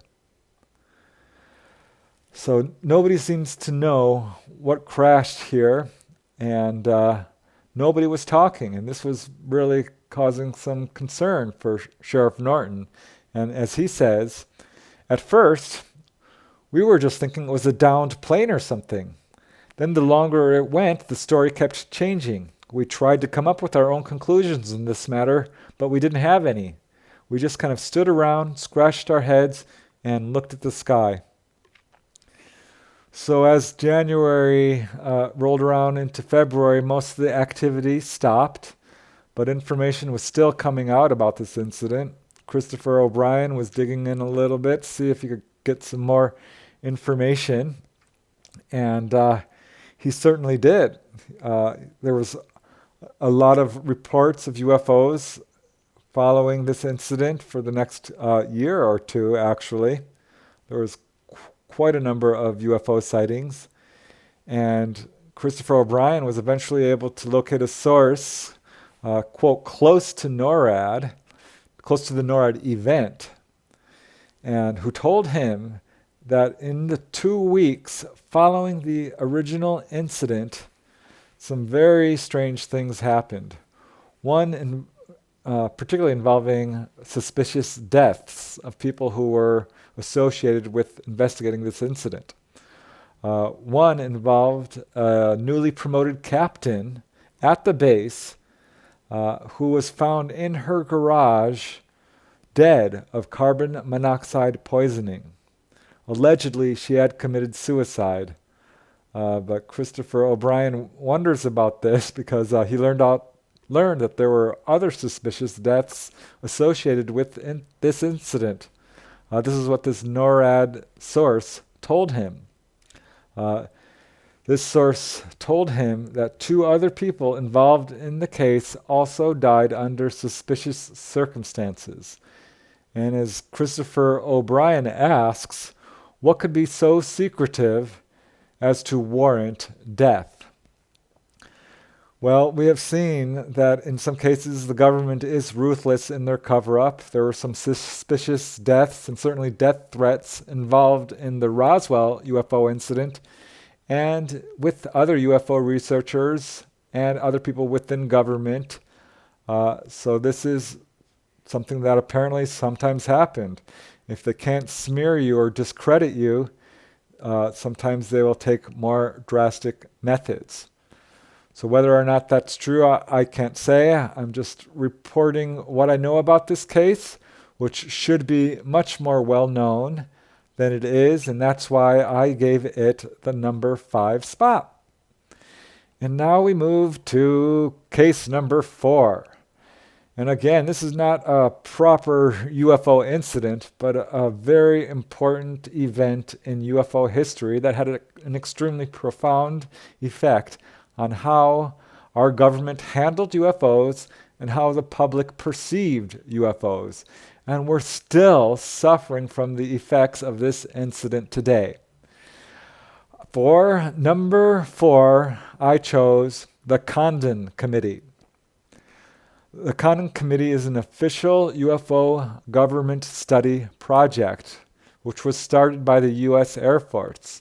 Interestingly, the U.S. Air Force already had an official government UFO study body, which we now know is Project Blue Book. Unfortunately, Blue Book wasn't really where the real government studying was going on. It was going on at much higher levels, and Project Blue Book was just a whitewash. It was a publicity stunt. Dr. J. Allen Hynek, who is the astronomical consultant, said as much in his books, and he eventually defected from it and was very disgusted because whenever Blue Book would get a case, particularly in the later years, that was inexplicable, a good case, they would not investigate it. And any case that was clearly Venus or had a prosaic explanation, they would spend a lot of effort on it. Good cases, they would try to discredit the witness. Bad cases, they were all about spending attention on. So it was clear that this was not a true investigative body, and they just wanted out of UFO research, at least from a public, open, official point of view, perspective. And that appears to be why they contracted the University of Colorado to do an official UFO study. The Condon Committee was headed by Edward Condon. He was chosen for this study, to head this study, because he was a nuclear physicist, a pioneer in quantum mechanics who worked on the super secret Manhattan Project, and was chosen not only because of his eminent position as a scientist, but because of his alleged lack of any stated position on the UFO phenomena. Publicly, he was an agnostic. At least this is what he said initially. Also heading the project was Dr. Robert Lowe. And it wasn't long before the Condon Committee started running into problems. The reason the Condon Committee was formed really was because there had been a widespread sighting in Dexter, Michigan at Hillsdale College, and the public was asking for an explanation from the Air Force. And so the Air Force decided that they would form this Condon Committee. They would examine all the reports. They would examine all the cases from Blue Book. And they would come up with a conclusion about the nature of the UFO phenomenon, whether UFOs were real or not, and whether or not they deserved study or were any threat to national security. And so that's what they did. They collected all these reports from Project Blue Book. They were funded with $313,000 and were supposed to spend about 2 to 3 years studying the UFO phenomena. They ended up spending $500,000, which today's dollars equates to almost $4 million. So they were spending millions of dollars on this UFO subject to study cases that Blue Book had already investigated. So from the very beginning, pretty much, the Condon Committee revealed itself to be a complete farce and not a true investigative body at all. This was a years-long investigation, but just a year into it or so, Dr. Edward Condon's objectivity became seriously questioned when he announced before the investigation was complete that and I'm quoting, "My attitude right now is that there's nothing to it, but I'm not supposed to reach that conclusion for another year." So this kind of let the cat out of the bag, and people even within the Condon Committee itself realized that this was not an objective study. And this is when a secret memo was leaked out. Turned out Robert Lowe had written a memo, an internal memo, to Dr. Edward Condon, revealing that this investigation was pretty much bogus and that between the two of them, they knew that UFOs weren't real. And let me just quote a brief excerpt from this controversial and infamous memo as Lowe wrote to Condon, and I'm quoting, "The trick would be, I think, to describe the project so that to the public it would appear to be a totally objective study, but to the scientific community would present the image of a group of non-believers trying their best to be objective, but having almost zero expectation of finding a saucer." So at this point, once this memo leaked, several of the insiders were fired from the project, and a number of the other scientists just flat out quit. And the whole study pretty much fell apart. One of the people who left was Dr. Robert Saunders, who was so disgusted with what happened that he ended up writing a book himself called UFOs, Yes, which sort of outlined what happened with the Condon Committee and the congressional UFO investigations that followed shortly after that, partly, I think, because of the failure of the Condon Committee to address this subject seriously. And so needless to say, the whole thing was a complete disaster, and the Condon Committee folded.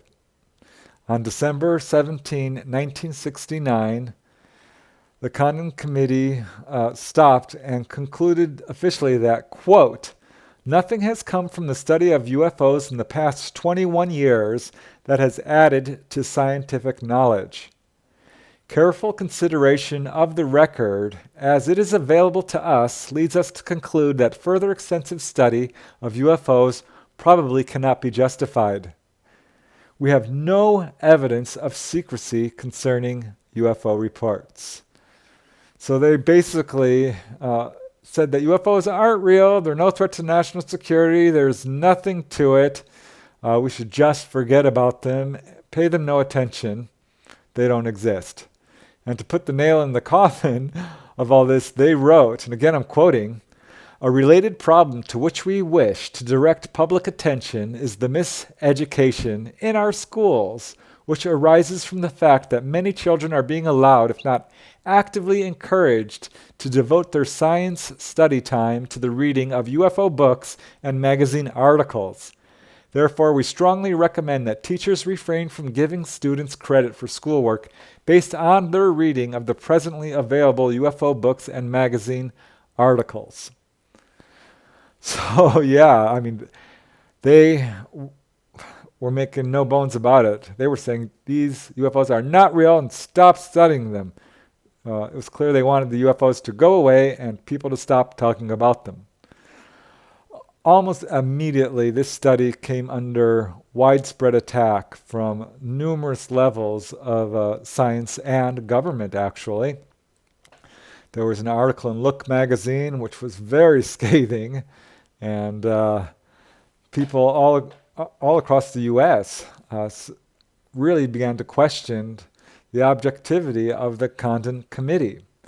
In fact, the American Institute of Astronautics and Aeronautics formed their own committee to study the results of the Condon Committee, and after a year of study, outright rejected Condon's conclusions, stating, "We find it difficult to ignore the small residue of well-documented but unexplainable cases that form the hard core of the UFO controversy."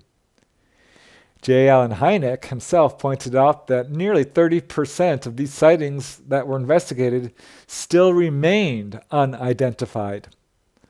Researcher John G. Fuller, who wrote the UFO or the Interrupted Journey about Betty and Barney Hill and Incident at Exeter about a wave of sightings in New Hampshire, he called this Condon Committee flying saucer fiasco. Another vocal critic was Dr. James McDonald, atmospheric physicist at the University of Arizona and a prominent UFO researcher. He wrote, and I'm quoting, "In all, I believe the contents of the Condon report fail dismally to support the strong negative recommendations which Condon has presented in his own summary analysis." So many people, here's John Northrop from Northrop Aircraft and Lockheed, a towering figure in the aeronautics industry, also bashing the Condon Committee, and as he says, it was, quote, "one of the most deliberate cover-ups ever perpetrated on the public." So he's not mincing words. He's saying they're lying, and I have to agree. Look magazine, a very popular magazine, printed an article about this study, basically criticizing the Condon Committee, and this really upset, reportedly, Dr. Edward Condon and Robert Lowe, but it also upset several congressmen.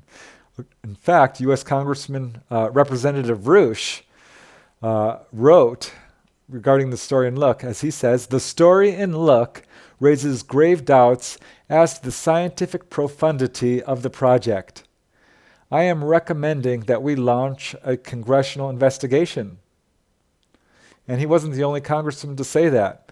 Congressman William H. Bates agreed. And as he says, and I'm quoting, "I think it would be good to get another group of scientists to take a look at this matter so we can be more certain of the decisions which are being made."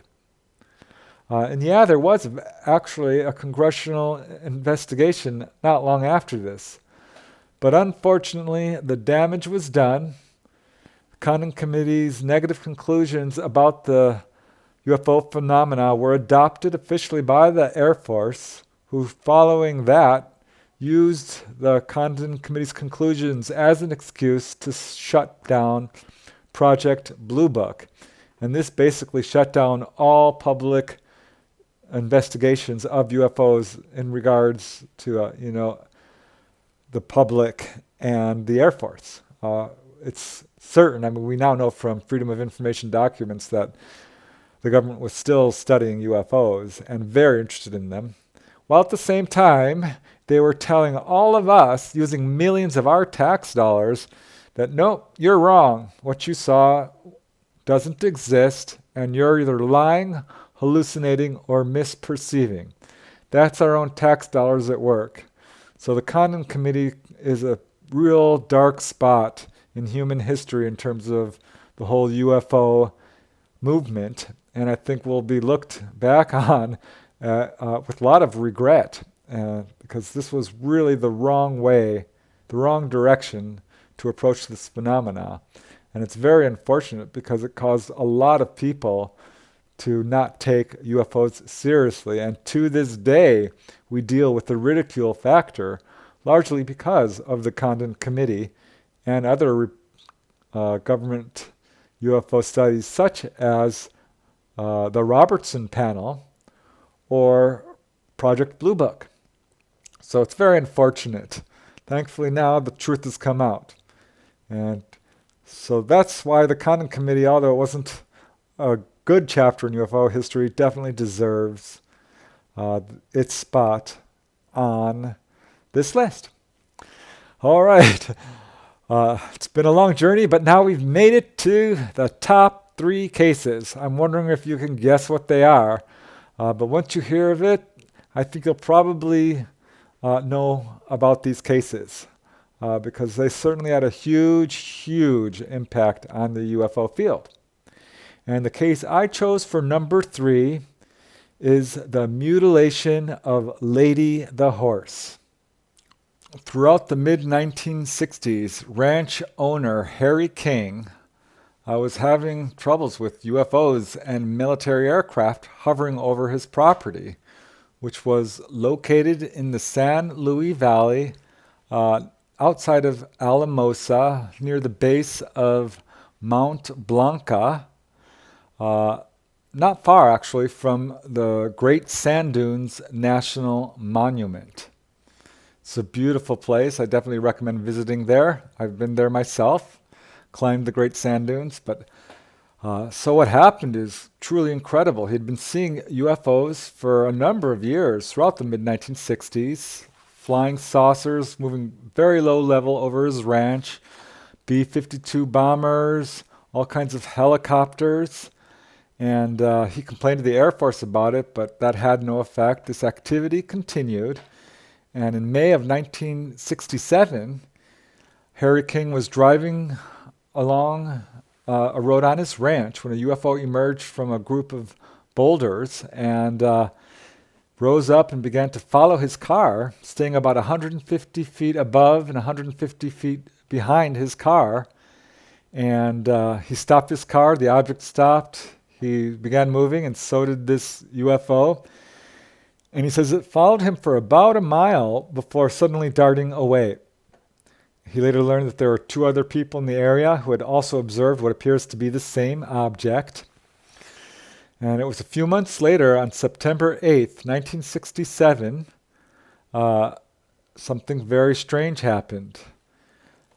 Harry was examining the horses at his ranch to make sure everyone was all right and that they had shown up at the water hole for their morning feedings. And one of the horses was missing. This is a horse by the name of Lady. And Lady was nowhere in sight. She was a perfectly healthy mare, and he had no idea where she was.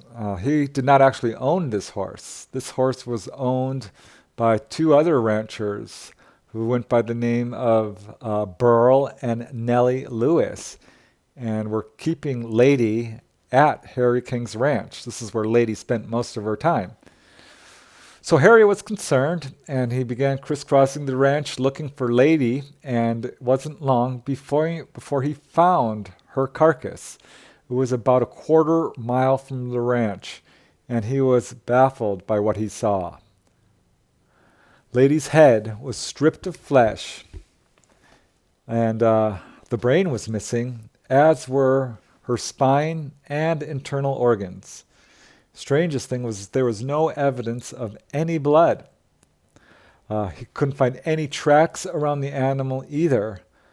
About 40 feet away, he saw a small bush, and there was these weird indentations as well surrounding the bush. 8 strange circular depressions in the ground. In another direction, about 150 feet away, another bush also looked like it had been flattened, and surrounding it there was a 20-foot circular area which was completely swept clean of sticks, dust, and debris, as if another object had landed there. So something had clearly landed on the ground next to Lady's body. He was very puzzled by the lack of tracks surrounding the carcass, and so he began exploring. Normally the horses all travel in a tight little herd there, and he found their tracks and actually followed these tracks, and it appeared that this group of horses, including Lady, were all running in some sort of a panic at high speed towards the ranch, when suddenly Lady veered from the other animals and began running solo. And at some point, her tracks, which were all by themselves, just disappeared. And it was as if she had been lifted up into the air.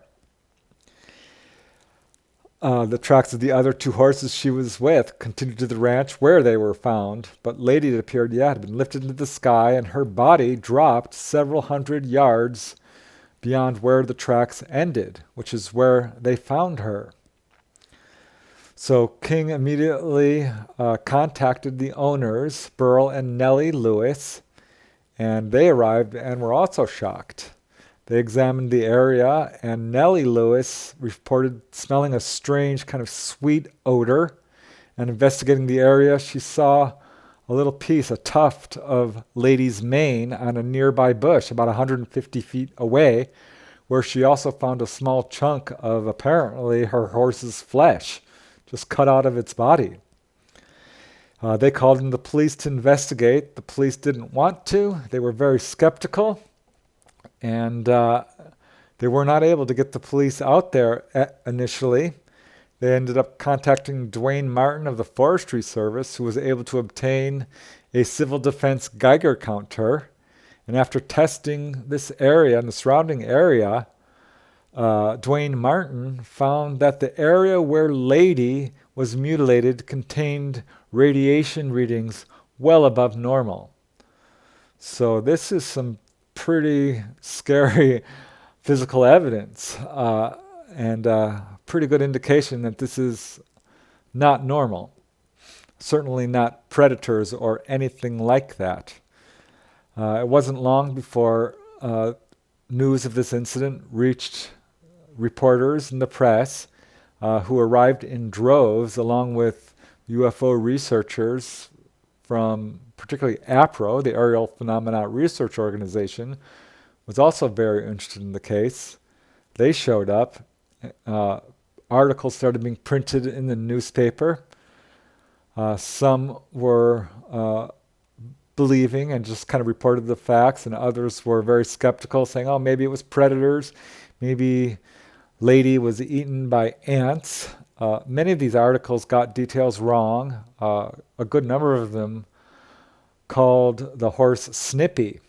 Snippy was actually Lady's mother, but the name stuck, and this incident became known as the mutilation of Snippy for a number of years. This is how it was reported in several books and in articles about this incident. But in fact, the horse was named Lady, and no one was able to explain what happened to this poor horse. One of the researchers was Don Richmond from APRO. He came there within 10 days of the incident or so, and was able to sort of record the landing traces. So more researchers arrived 10 days following this incident.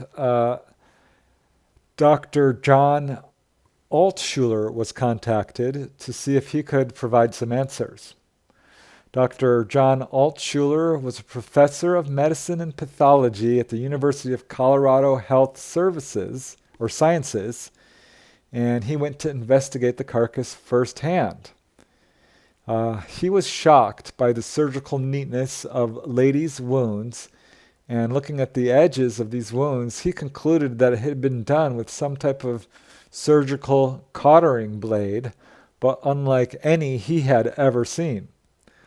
And years later, when lasers became available for surgery, Dr. Altshuler was struck by the similarity of how laser knives, laser surgical tools, affect tissues. It was the same thing. But what really impressed Dr. Altshuler was the lack of blood surrounding the carcass. As he says, and I quote, "Most amazing was the lack of blood. I have done hundreds of autopsies. You can't cut into a body without getting some blood, but there was no blood on the skin or on the ground. No blood anywhere. That impressed me the most. How do you get the heart out without blood?" So Dr. Altshuler would later become a prominent figure investigating cattle mutilations because he was one of few scientists willing to look at this phenomena and try to determine its causes. And it looked to him like it was being done with an advanced technology, and he was persuaded that, yeah, it might be connected to all the UFO activity that had been going on in this area. And certainly this is what Burl and Nellie Lewis believed, as did the owner of the ranch himself, Harry King. So Dr. Altshuler decided he was going to investigate UFO activity in this area. He had heard about recent sightings over the sand dunes, and so he stayed up into the middle of the night to see if they would arrive, and sure enough they did. As he says, and I'm quoting, "I saw 3 very bright white lights moving together slowly below the Sangre de Cristo mountaintops. At one point I thought they were coming towards me because they got bigger. Then suddenly they shot upwards and disappeared." So this shook him up badly, and when he realized that this was probably the cause of the phenomena of cattle mutilations. And he realized he was putting his entire career at risk if he moved forward. But he decided to move forward anyway. As he says, "I was unbelievably frightened. I couldn't eat. I couldn't sleep. I was so afraid I would be discovered, discredited, fired. No longer would have credibility in the medical community. My experience in 1967 was so overwhelming to me, I denied the experience to everyone, even to myself." It wasn't until years later that he went public, and or not years later, but sometime later, that he went public and started investigating this stuff more openly and becoming a more prominent figure in this field. He also found out that his sighting was actually more than a sighting. He went under hypnosis and was shocked to see that he actually had an onboard UFO experience and was confronted with gray type, or what kind of gray type ETs. He described them as having huge heads with a very small body and wide open eyes. So yeah, this completely changed the course of his life. APRO investigator Don Richmond did his best to record the landing traces, but this was some 4 weeks after the whole incident. But they were still there, and in fact, there was traces of this for months after the incident. At one point, 2 students from the University of Colorado showed up because they had heard about this incident. They had heard about UFO activity in the area, and they wanted to see if the whole incident was true. So they went to see if they could locate Harry King, the owner of the ranch, and they did. And he confirmed the entire incident to them. One of these gentlemen actually would later decide to join the Army and Army intelligence. This witness is Raymond Ingraham, and about 3 years following this incident, he applied for Army intelligence, and to his surprise, they began questioning him about his visit to the ranch, to the Harry King Ranch, and the whole UFO explanation. And it was only after he assured them he had nothing to do with APRO and was not interested in UFOs that they agreed to hire him. Unfortunately, he ultimately was not hired due to a medical condition. But it shocked him that he was being watched so closely that they knew that he had actually visited the carcass, or I mean the area where Lady had been mutilated. So this is a very important incident. The bones of Lady are still on display today. You can see them. And no one has ever been able to explain this. And there was a lot of activity following this incident. And following this is when a rash of mutilations really began to occur across the state of Colorado and New Mexico in particular, but really across the United States and the world. The mutilation of Lady is, as far as I know, the first widely publicized animal mutilation incident and caused quite a bit of, made national headlines. This was a huge incident at the time. It's appeared in many, many books and has never been explained. And I gave it the top 3 spot because it marks the beginning of the cattle mutilation phenomena in Colorado, which is a huge, huge problem and has yet to be explained. Cattle mutilation phenomena involves mutilation usually of cows, but all different kinds of animals, and follows the pattern we saw with Lady the horse, involving the removal of organs, eyeballs, tongues, udders, blood, in an inexplicable way. UFOs are often seen in conjunction, and sometimes black helicopters as well. Ranchers have lost thousands of head of cattle, worth millions of dollars, and this has gone all the way up to top levels of government to try and figure out what's going on and how to deal with it. And it is still going on today and has not been solved. So that's why I included this case and gave it the number 3 slot. All right, now we move to number 2. And for number 2, I chose the San Luis Valley UFO hotspot. This is a large desert valley located sort of central South Colorado. It's about 40 miles wide or so, and really beautiful. It's a very dry area, but has some forested areas. It's got Mount Blanco. The town of Salida is located in the center of the San Luis Valley, or in it. And it's well known, certainly among locals, and has been known for decades as a UFO hotspot. In fact, the Native American population has talked about UFO activity in this area for centuries and called them, sky canoes. So apparently this has been going on for a very long time, but was known really only among locals and people who were familiar with the area, or people who had actually seen it. It wasn't until really July of 1989 when a young man by the name of Christopher O'Brien decided to move to the San Luis Valley. And he got a small home. He's a musician and a construction worker. And it wasn't long before he moved there that he started seeing UFOs. First, it was just a couple of unexplained lights.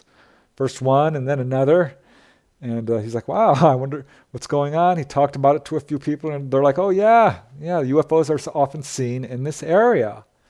And he began hearing more reports, and he became increasingly interested. But it really wasn't until a few years later, December of 1992, that he went to a party, and the buzz of the party was the local sightings over, I believe it was Preston. A bunch of people had seen these weird objects from multiple locations, and he became really fascinated and started asking people about it. And one thing led to another, and before he knew it, he was collecting UFO reports. He started officially doing interviews and recording them. And before long, he had collected several hundred cases of UFOs in the San Luis Valley. It was clear to him and to everyone there that this was a major, major UFO hotspot. And he wanted to know why. That's not a whole, it's not super mineral rich, though. There is a swath of mineral rich area running through Colorado. So perhaps that's a draw, but for whatever reason, this area is extremely active with UFOs. And thanks to the work largely of Christopher O'Brien, but several MUFON investigators really, this area has now become very well known as a UFO hotspot. And the cases include the entire gamut of the UFO phenomena. It would take hours to cover them all. I'm not even going to try. But they include orb-like objects, sparklers or weird sort of firecracker-like objects, large classic saucers, cigar-shaped objects, V-shaped objects, all kinds of objects. Many cases of UFOs landing. There are a bunch of cases of UFOs chasing cars down the highways. A couple of cases of cars being lifted up off the road, very much like what happened to that couple in Longmont, Michael and Mary. So just many, many cases. This activity, particularly throughout the 1990s, was very active, and there would be fleets of UFOs, sometimes seen in large numbers. Sometimes there'd be small waves over a period of weeks. But Christopher O'Brien dutifully documented all of these. Many of these can also be found on UFO reporting centers. Christopher O'Brien ended up writing a couple of books about all this activity and his investigations. They're excellent books, highly recommended. One is called The Mysterious Valley. The other is called Enter the Valley. And it turns out it's not just UFO activity. There's all kinds of weird ghostly activity or weird cryptid activity, cryptozoological animals, other weird unexplained paranormal events. So it's definitely something about this area that it's like it's a portal, perhaps, very similar to the Sedona area in Arizona, the Sedona UFO hotspot. So Christopher increasingly got drawn into the investigations of animal mutilations and unusual animal deaths, UADs, as he calls them. And that became, for some years, I would say his primary focus, or one of them, certainly. And he, after investigating many, many cases of mutilations, he became perhaps one of the leading mutilation investigators, certainly in Colorado, if not the United States. So, yeah, I mean, there's something going on in this area, and it's not just Christopher O'Brien and MUFON investigators and reports coming into New Fork. There are a lot of reports and more evidence that this area is a truly active hotspot comes from what happened to a lady by the name of Judy Messaline. This is such an interesting story that I had to include it. Judy had a home in the San Luis Valley, not far from the town of Hooper, and she knew this was a UFO hotspot. She had had several sightings herself over the years, and she also noticed that it was gaining in popularity. More and more people knew this was a UFO hotspot and were coming to this area just as kind of tourists to see if they could see UFOs. And in fact, she had this problem with people camping on her property, which was a little bit frustrating, and unable to stop people from doing it, she finally just, if you can't beat them, join them. She decided maybe she can capitalize on this, literally. And she contacted the local government and asked if she could build a UFO watchtower. She contacted the Sagosh County Commissioners and asked them if she could build a watchtower, which would be about 10 feet high or so, with a 50-person capacity. Would have a little gift shop, a little garden. She sent the design plans for her idea to the commissioners, and to her delight, they approved it, and she built it. and it was an instant and huge success. The press loved it. They started doing reports on it. This brought in more visitors, and very shortly, she was receiving upwards of 100 visitors per day to come and stand on the watchtower either during the day or at night, camp out there, and see if they could see a UFO.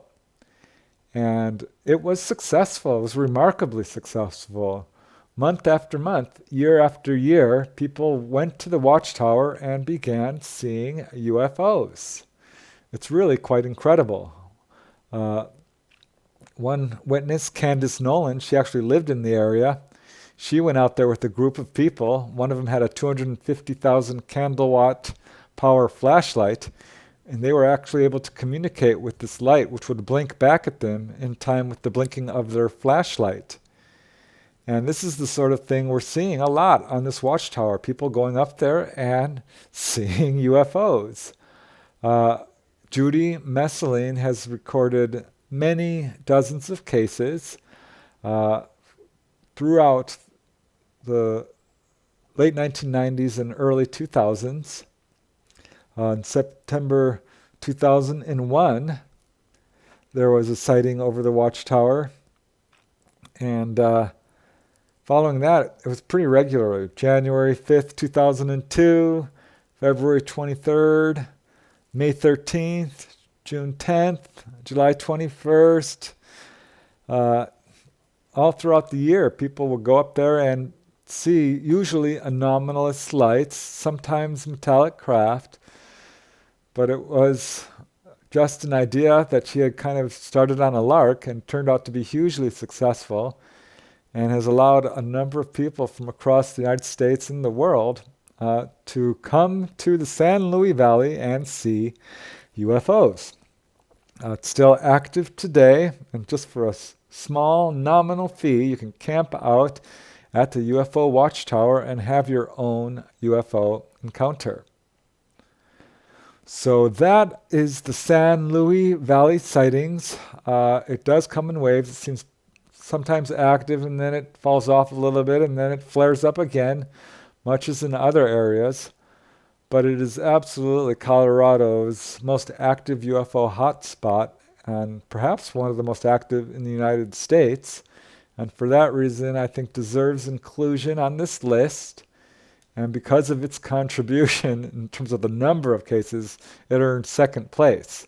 I mean, the case number 20 and several cases actually within this list took place in the San Luis Valley.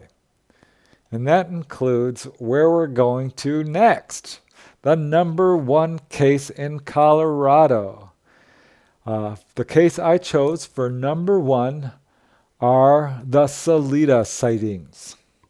Salida is located in the San Luis Valley, and in August of 1995, there was a wave of sightings, late August, and it centered around the town, apparently, of Salida.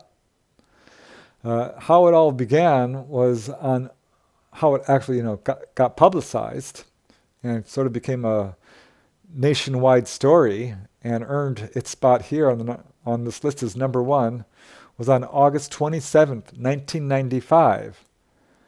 At that time, a young girl by the name of Brandy Edwards was outside and saw this cigar-shaped object in the sky. She's only 6 years old, just a little girl, but she could tell it was strange, and she's like, Daddy, look, there's something in the sky. Her father was Tim Edwards.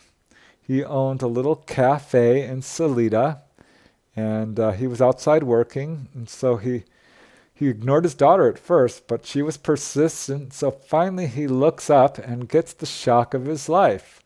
His mouth drops open, and he can't believe what he is seeing. It's an enormous, cylindrical, kind of a cigar-shaped, glowing object hovering pretty high up, but it was massive.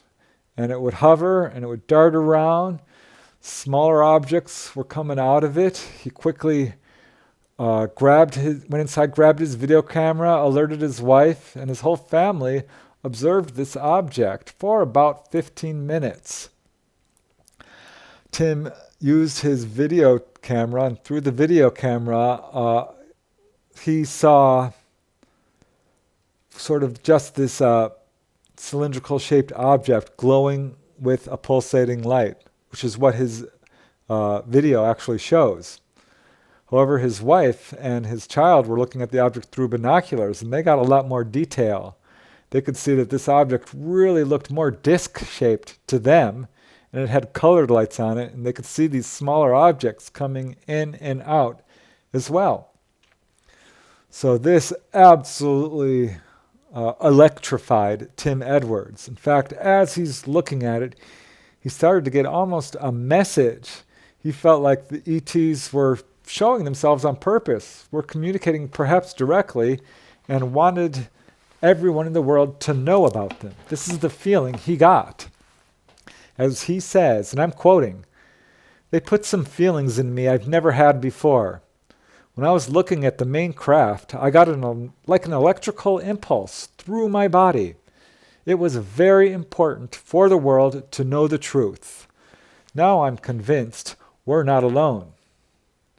I felt deeply at the time that I was witnessing something of great scientific and historic importance for the world. I believe that the August 27th craft was sending a message to the world and wanted to be photographed, that its appearance was somehow just the beginning of more to come, and that I was really fortunate to be a part of it." So Tim Edwards released his footage to the media, and it went off like the explosion of an atom bomb. I mean, people were just entranced. They could not believe what they were seeing. This was really good footage. And it went not only national, but international. It appeared all over news and actually got onto several UFO programs, such as Sightings and Encounters. So Tim found himself the object of a lot of attention. A lot of people came to visit him. Reporters and investigators all wanted to know the story. And it turned his life upside down for sure. As he says, "The first 3 weeks, I was an emotional wreck. Everything seemed so trivial. My family couldn't understand my obsession with it." So it wasn't long before this footage found its way to scientists who wanted to scientifically examine it. And a very well-known image analyst and someone who specializes in UFO photos and videotapes is Dr. Bruce Maccabee. And Dr. Maccabee examined the footage, and he was very impressed and was not able to identify it. And as he says, he calls it, quote, "some of the best UFO imagery ever recorded in history."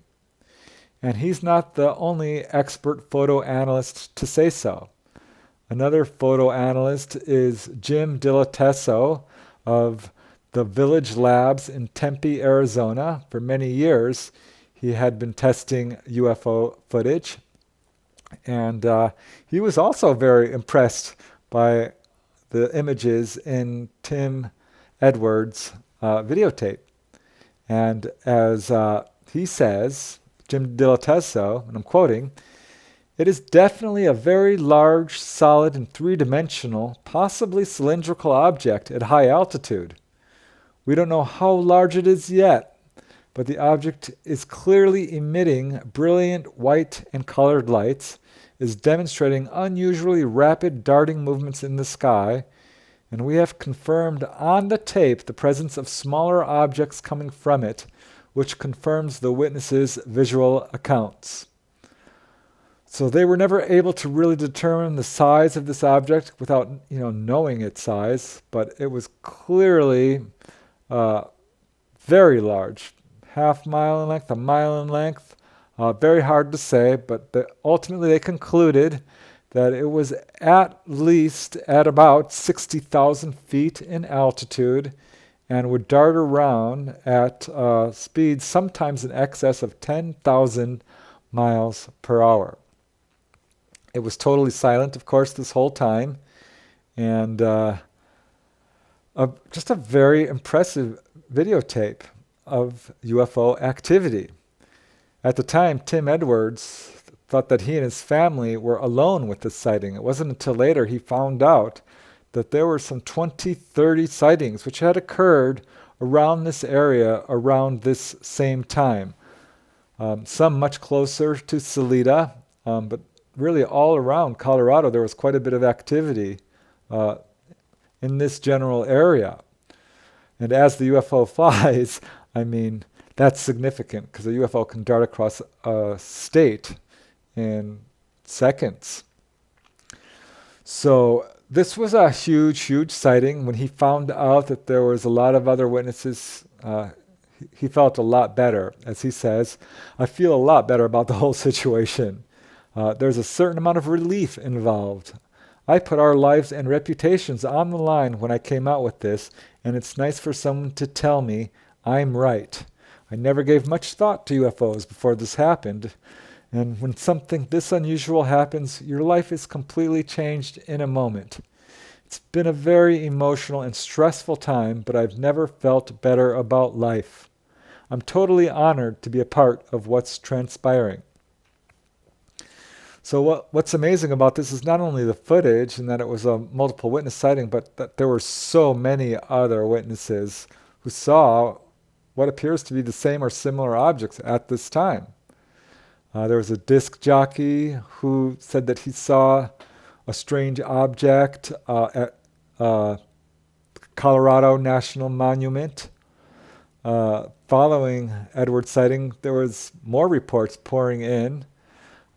Julie Perez of Fisk Planetarium at the University of Colorado said that she received several reports, and in her opinion, these are all different witnesses from different locations reporting the same thing that Tim Edwards himself saw. Another witness saw a huge cigar-shaped object over Poncha Pass. Sheriff Al King reported seeing a giant cigarette-shaped object over Highway 285. People all across Colorado, in Leadville and Glenwood Springs and Colorado Springs, observed unexplained objects in the sky.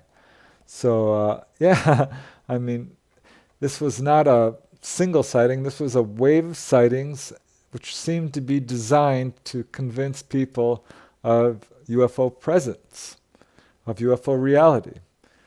This is what we would call, I think, a UFO display, and it's something we see fairly regular and appears to be an agenda on the ET's part to announce their presence. And certainly this is the message that Tim Edwards got loud and clear as he was videotaping this object. So it's an incredible case. It's never been debunked. There's never been any allegations of a hoax, no evidence of a hoax. To this day, Brandy Edwards still gives interviews on it. Unfortunately, her father passed away some time ago.